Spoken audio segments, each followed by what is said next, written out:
झूठे इतिहास के पन्नों को मैं फिर ललकारने आया हूँ। नीच धर्मियों को श्रेष्ठ बताने वालों को मैं फिर धुतकारने आया हूँ मैं सच्ची वीरता की गाथा तुम्हें सुनाने को।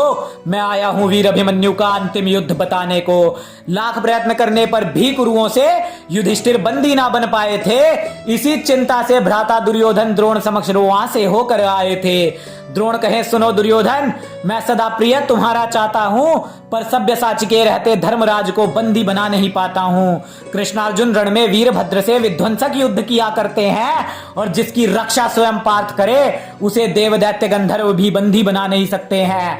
पार्थ वीरवंत वो तेजवंत वो ग्रीष्म कभी कभी वो वसंत, वीरों का वीर वो संतों का संत, समरांगण में दिखता वो अनंत। तुम कहो दुर्योधन धर्मराज पर कैसे करें हम प्राणघात, जब स्वयं गांडीवधारी खड़ा है उनके साथ। रणभूमि में दिखता वो जैसे भोलेनाथ, हम डाल डाल वो पात पात। अब मुझे दिखती नहीं कोई युक्ति, लाऊं कहां से वो शक्ति, बस किसी तरह पार्थ को युद्ध भूमि से दूर जो तुम ले जाओगे। पांडव सेना से किसी श्रेष्ठ योद्धा की मृत्यु आज तुम देख पाओगे। पार्थ के दूर जाने पर फिर रणभूमि में चक्रव्यूह सजाते हैं। चक्रव्यूह ऐसा एक व्यू है जिसे देव दैत्य गंधर्व भी भेद नहीं अब पाते हैं।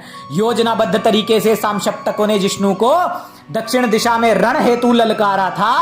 यहीं से शुरुआत हुई थी उस क्षण की जब अनंत गगन में गूंजने वाला वीर अभिमन्यु का जयकारा था। फिर जिष्णु की अनुपस्थिति में चक्रव्यूह ने पांडव सेना को संतप्त किया। मैं भेदूंगा इस व्यू को, वीर अभिमन्यु ने वचन सुनाकर धर्मराज को था आश्वस्त किया। अरे चक्रव्यूह के विध्वंस को चला अभिमन्यु जैसे कोई तूफान था। वृत्रासुर के वध को मानो स्वयं वज्र वेगवान था। जो भी सामने आया ध्वस्त हुआ। अभिमन्यु पावक सूझ रहा था जी, सभी को खदेड़ कर आगे बढ़ा मानो भेड़ियों से सिंह का शावक जूझ रहा था जी। अरे हाथ रौद्र धनुष विराजमान था, योद्धा अद्भुत और महान था। चक्रव्यूह में था लड़ रहा पार्थ पुत्र, वसुंधरा की शान था। अभिमन्यु का शौर्य देख फीका, गुरु श्रेष्ठ द्रोण के चेहरे का रंग हुआ। सभी योद्धा अचंभित देख रहे अभिमन्यु के हाथों द्रोण का चक्रव्यूह जब भंग हुआ। शूल पाणि सा शिव शंभु लगे, सौभद्र शेष नाग का दंश था मानो। शूल बन व्यूध्वस्त करे अभिमन्यु, कुरु सेना का विध्वंस था मानो। पार्थ पुत्र समक्ष भैंसे कांप रहे, जो खुद को समझते शेर थे। अभिमन्यु ने जहां भी पांव धरा, शत्रुओं के मस्तक के धरा पर ढेर थे। अब सेना में प्रचंड तबाही देख अभिमन्यु से क्रोधित उसके तात थे। सम्रांगण में अब अभिमन्यु से दुर्योधन को करने दो दो हाथ थे। दुर्योधन की दुर्दशा हुई, दृश्य वीरता का अद्भुत दिखा दिया। और योद्धा किसे कहते हैं अभिमन्यु ने उस दिन तात को अपने सिखा दिया। दुर्योधन को हुई क्षति भयंकर, द्रोण परिस्थिति भांप गए।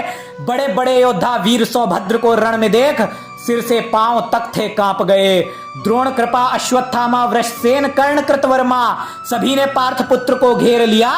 शल्य भूरी भूरी श्रवा संग मिलकर घायल सुभद्रा का शेर किया।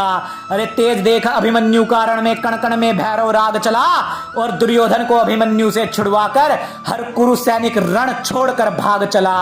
घुड़सवार थे डर कर भाग रहे, भैंसे कहीं हाथी कोई चिंगाड़ रहा। सीने पर बाण खाकर भी अभिमन्यु रणभूमि में वीरभद्र सा दहाड़ रहा।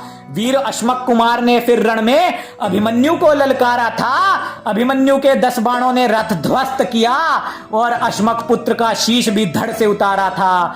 महाबली शल्य ले सेना अभिमन्यु से भिड़ने को फिर आया था। जब अभिमन्यु के पैने बाण चले शल्य को सबने रथ की बैठक में बेहोश पड़ा हुआ पाया था। सभी ने मिलकर आघात किया, अभिमन्यु को लहूलुहान किया, पर घाव तो वीरों का गहना है। देख शौर्य अभिमन्यु का तीनों लोकों ने था जान लिया। कर्ण द्रोण कृपा अश्वत्थामा सभी वीरों ने मिलकर युद्ध प्रचंड किया। द्रोण की सेना संग सभी युद्ध से विमुख हो भागे। पार्थ पुत्र ने तोड़ सभी का घमंड दिया। अभिमन्यु के रुद्र तांडव से सहमा शल्यराज का भाई था। अभिमन्यु के तीरों से टुकड़े टुकड़े शरीर हुआ।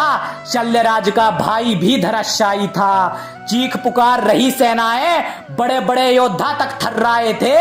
देख अपने श्रेष्ठ शिष्य के पुत्र का शौर्य, गुरु द्रोण भी मन ही मन हर्षाए थे। अरे द्रोण कहें इस श्रेष्ठ वीर का रण कौशल मैं देख देख हर्षाता हूं। इस जैसा कोई महायोद्धा ना मैं देख धरा पर पाता हूं। दुर्योधन कहे ये गुरु द्रोण उत्साह सदा शत्रु का बढ़ाते हैं। पार्थ के मोह के कारण ही ये वधना अभिमन्यु का कर पाते हैं। देख दुर्दशा कुरुसेना की, दुशासन भी झल्लाया था। वध मैं करूंगा अभिमन्यु का, वो नीच दुर्बुद्धि चिल्लाया था। अरे दुर्योधन क्रुद्ध हुआ द्रोण पर, गुस्सा उसका फूट पड़ा और ज्येष्ठ की आज्ञा पाकर दुशासन अभिमन्यु पर था टूट पड़ा। अभिमन्यु के तीरों के आगे दुशासन की एक नहीं चल पाई थी। पीड़ा हुई शरीर छलनी हुआ, दुशासन को भी मूर्छा रणभूमि में आई थी। अरे दुर्योधन ने देख भाई की हालत, राधे कर्ण को था आदेश दिया, जाओ युद्ध करो इस अभिमन्यु से जिसने रुद्र की भांति चक्र व्यूह में प्रवेश किया। अरे प्रचंड वेग से बाण चले, वीरों में वीर दो लड़ बैठे। कर्ण अभिमन्यु सम्रांगण में गरजे, सूर्य और चंद्र मानो आपस में थे बिड़ बैठे। राधे कर्ण खड़े बेबस बेचारे, अभिमन्यु के समक्ष लहू लुहान थे। अर्जुन के बालक के आगे पस्त हुए और खुद को कहते अर्जुन से बलवान थे। विदीर्ण कवच कर्ण का हुआ, अभिमन्यु समक्ष काल खड़ा थर्राया था। भाई की खातिर अभिमन्यु से लड़ने राधे कर्ण का भाई साथ रणभूमि में आया था। अरे रणभूमि में अभिमन्यु ने कर्ण को अद्भुत वीरता का दृश्य दिखलाया था। धन्य हुआ कर्ण का भाई जो पार्थ पुत्र के हाथों वीर गति को पाया था। समस्त योद्धाओं से अकेला जूझता अडिग वीर अभिमन्यु ना थका, और श्रेष्ठ धनुर्धन होने की डींग मारता था जो पार्थ के छोटे से एक अंश से अपना भाई भी ना बचा सका। अपने समक्ष भाई का वध देखा, शोक अंगराज को उठाना पड़ा, पर अभिमन्यु का प्रचंड शौर्य देख कर्ण को रण से पीठ दिखाकर जाना पड़ा।